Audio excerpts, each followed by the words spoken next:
Ito ang reading mo, Libra. Welcome back to our channel. Naway nasa mabuti kayong kalagayan while watching the channel. This sa channel reading, kayo lang bahalang magpalit ng situation nyo sa reading ko.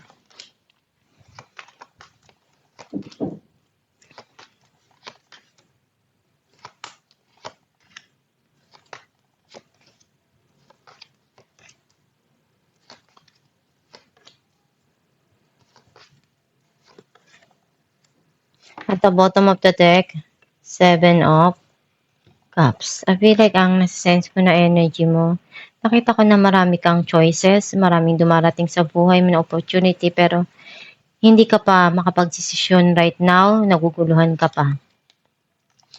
Ang mensahe ng card mo, at the back of your mind, may mga desisyon kang kailangang gawin, harapin. Mas matatag ka na ngayon, mas matapang ka na harapin kung ano yung mga dumarating sa buhay mo. At hindi ka na basta-basta susuko. May darating na blessing or minamanifest mo na makatanggap ng financial blessing. Some of you, ikaw yung nagbibigay or kung ano yung kaya mong maitulong, tinutulong mo. Sobrang sipag mo, gagawin mo lahat para makuha kung ano yung para sa'yo. Ano yung pagsusumikap mo palagi. And lahat naman ng pagtatrabaho mo pagdating sa huli, makukuha mo rin kung ano yung mga pinaghirapan mo.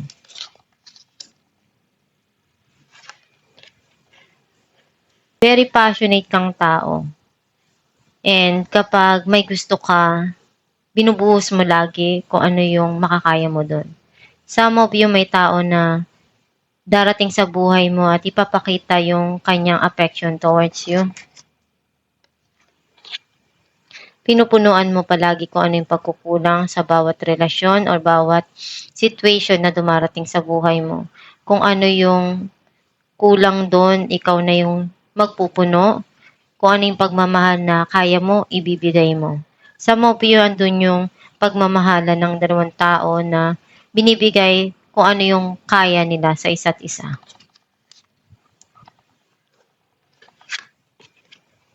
You're thinking about to invest. Pwedeng sa business, efforts, everything na makakaya mo. Either sa tao man yan or bagay na kailangan na pagtuunan ng atensyon.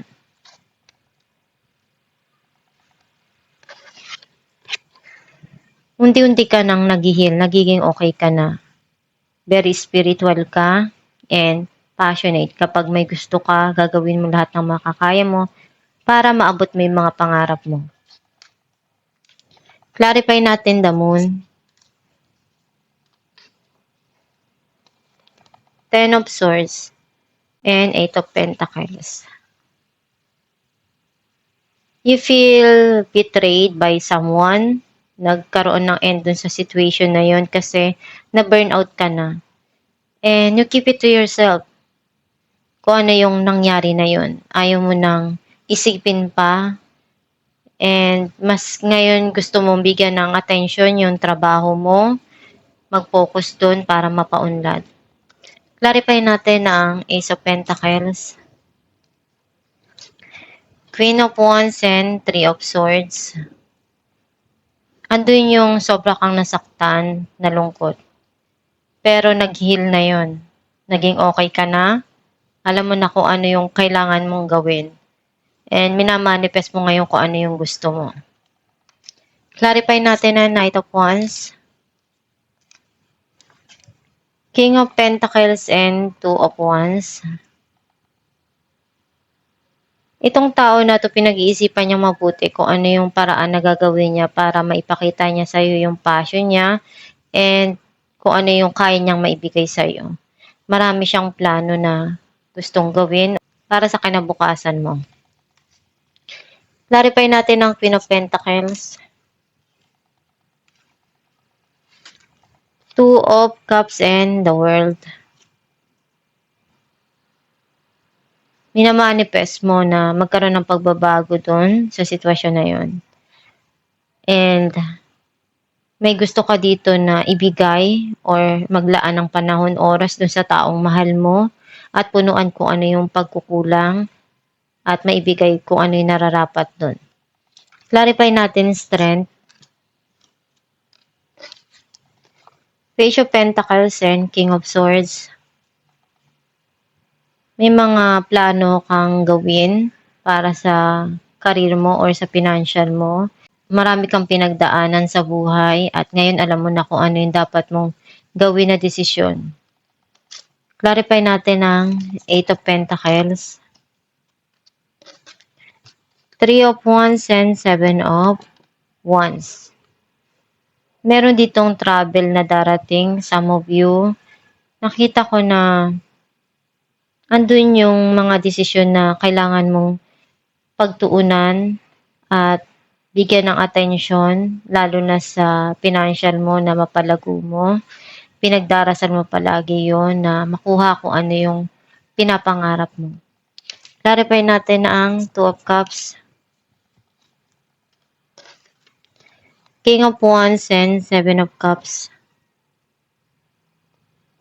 Itong tao na to very passionate siya.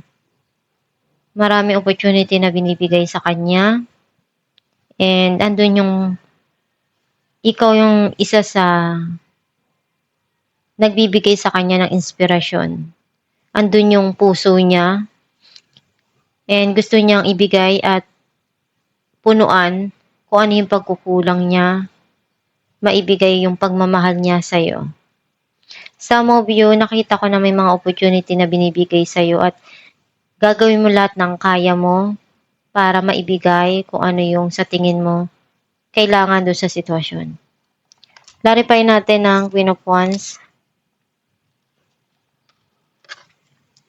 3 of Swords and the Sun. Sobra kang nalungkot dun sa mga pinagdaanan mo na yon, pero ginawa mo yung lahat ng paraan para maialis yung sarili mo dun at maging okay ka. Unti-unti ka nang nagiging masaya at naghihil ka na dun sa mga nangyari na yon. Alamin natin kung ano mensahe ng iyong gabay. There's nothing to worry about. You are safe and this situation is under the perfect control of divine providence and universal order. Only infuse loving thoughts and emotion into this situation to ensure that the highest possible outcome flows effortlessly to and through you. Ang mensahe ng iyong gabay na magtiwala ka sa Diyos at sa kakayahan mo. Huwag kang masyadong mag-alala sa mga nangyayari sa buhay mo. May mga pinagdadaanan ka na pagsubok dahil alam ng Diyos na kaya mo yung malagpasan at masolusyonan. Huwag kang masyadong mag-isip ng kung ano-ano. Isipin mo palagi na kung ano yung gusto mong mangyari sa buhay mo, iyon yung i-attract mo. Iwanan mo yung mga negative thoughts at isipin mo kung ano yung magandang mangyayari, yung mga positibo para iyon yung ma-attract mo sa buhay mo. Magdasal ka lang palagi para matulungan ka at magabayan ka sa mga pangarap mo at sapat na gusto mong tahakin. Meron ka mang ngayon na pinagdadaanan, kaya mo yan malagpasan. Magtiwala ka palagi sa kakayahan mo at harapin mo lang yung mga pagsubok na dumarating sa'yo, maging matatag ka. Kaya mo yan na malagpasan at makuha kung ano yung para sa'yo.